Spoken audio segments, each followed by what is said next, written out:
I have failed far more times than I've succeeded. You will never succeed more than you fail. That's not how it works. You know why? Because failure is a wonderful teacher. It's the only way to learn. You have to fail. Failure is a part of the process to becoming successful. I tell people this all the time. Michael Jordan, the greatest basketball player in the world, he took 946 game-winning shots. 946 times since he was in high school, the ball has been in his hand to take the game-winning shot with no time on the clock. He has only made 146 of those. He has missed over 700 times, but he has made 146. You know what they write about? When you make it. They write about when you make it. So guess what? When you get through failing, all you got to do is make one. I've had in my career probably a total of, I've been to over 200 pitch meetings to pitch ideas in Hollywood. Out of those 200, they have picked 5 of them. 200 meetings, 200 show ideas, they've picked 5 of them. But you know what them 5 was? Hits. In 33 years, 5 ideas got picked. All I need is 5 hits. Y'all don't even know I was in them other meetings. They don't write about it. They just write about my hits. You just need a hit, man. So when you fail, it's a part of the process. Keep going. You're supposed to fail. Shit, who you know that gets it right all the time? That's impossible. You have to fail.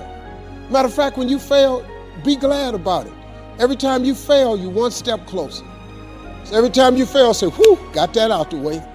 Go to the next one. Fail again, okay, I got 2 out the way. What's gonna happen is if you just keep swinging, you're gonna get a hit. Through all the things I've gone through in my life, I had a lot of downs. How did I keep the faith? There was a couple of reasons. Number one, I know from living that if you quit whatever you're trying to accomplish, if you quit, whatever you were trying to accomplish can never happen. There's not even a remote possibility. If you quit, there is no chance of it popping back up again, coming back later. Quitting is guaranteed failure. Now, when you're trying, you're going to fail. But quitting, just stopping, that was the number one thing I understood. And then number 2, you have to make sure that your dreams, your aspirations and goals are so big that not accomplishing them is not an option. You have to want something so big that it wakes you up in the middle of the night. You have to want something so big that you think about it all the time. You have to want something so big that it drives you to wake up when you don't want to. It keeps you up at night when you long been sleepy. It makes you show up, do things you wouldn't normally do. It requires extra. If you want to be extraordinary and not ordinary, if you want to be ordinary, live your life. But if you want to be extraordinary, you have to be extra. If you put extra on top of ordinary, that word is extraordinary. It requires an extra effort. Now, if you don't want to do the extra effort, you finna be regular. There's nothing wrong with being regular. A lot of people are happy being regular. I just wasn't. I didn't want to be regular. If I didn't want no regular house, I didn't want no regular car, I didn't want no regular clothes, I didn't want no regular checking account. I just didn't want it. I wanted to have an exceptional home. I wanted to have an exceptional bank account. I wanted to travel exceptional places.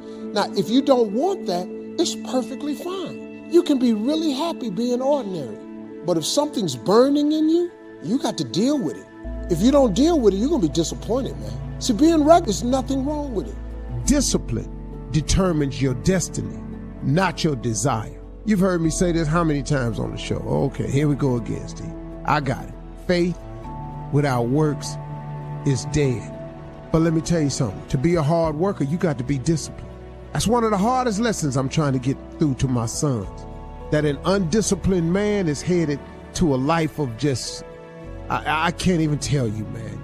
You're gonna throw yourself down a cliff if you're not a young man or a man that possesses discipline.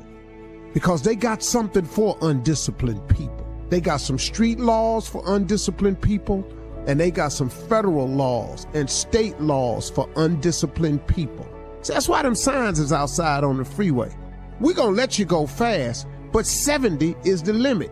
If you're disciplined enough of a person to leave your house at the time you're supposed to leave your house, 70 miles per hour is absolutely enough.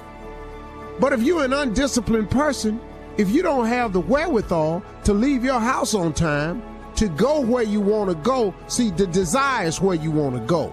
The discipline is how you get there. You know, you understand? You can want to go to see your family in California all you want, but the flight leaves at 1:18. You leave your house at 12:30. They told you you must check in 1 hour before your flight. Now, if you ain't got the discipline to get to the airport to check in 1 hour before your flight, leaving your house 45 minutes before the flight departs, what you think gonna happen? Your desire to go see your family in LA is going to be thwarted because you lack the discipline to prepare yourself and get yourself ready to do the things that you have to do to make your desires come true. I'm telling you, discipline determines your destiny, not your desire. You can write down a list of stuff you want to do all day, but if you don't produce and show the discipline necessary to get there, what you think gonna happen? Huh? Okay, I want to be rich. Okay, I want to make $400,000 a year. Okay, I want to be the best player that there is. Okay, but you don't want practice. See, the cat that's disciplined enough to show up at practice, that's shooting jumpers when everybody gone home, that's the guy that's going to be the best. The guy that puts us, that's never late for practice, the guy that studied the playbook, that's the guy that's going to make it. That's the guy that's going to make it. Not the guy that's talking crack. It's talking that smack. I'm going to make the Pro Bowl. I'm going to make the All-Star team. I'm going to be All-American. That's just what you saying. But discipline determines your destiny, not your desire. So now let's talk about this discipline. What is that really, Steve? That's your work ethic. That's your hunger. That's your will. That's what you do. That's how hard you're willing to demonstrate. See, it's a live demonstration now. Discipline is how hard you're willing to demonstrate the attributes and the traits to be what you want to be. Did you hear me? It is your willingness to conduct yourself in a manner that is above and beyond what they say is necessary. When you have a massive goal, something that's big, you must first make it something that not reaching it is unacceptable. Me not living my dream was unacceptable for me. Now, when you get faced with a challenge like living in your car for 3 years, what happened was I had a dream that was so big, my dreams were bigger than all my problems.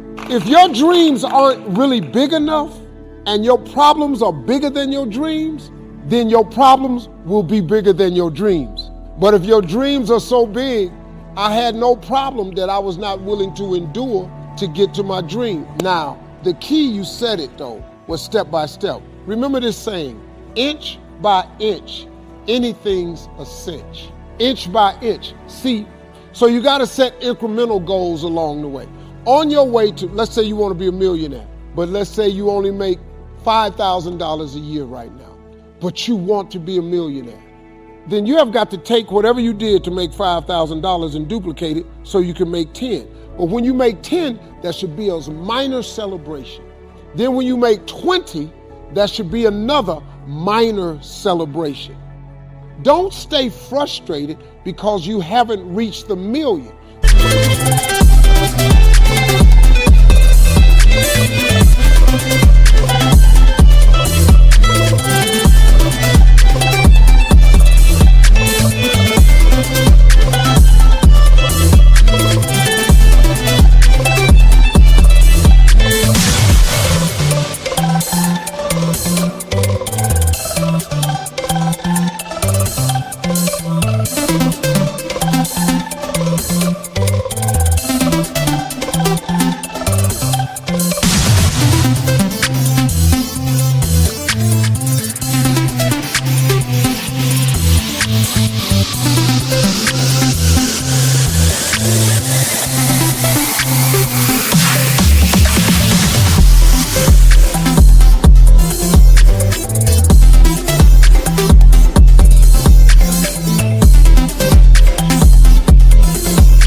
take a long time to make $1 million.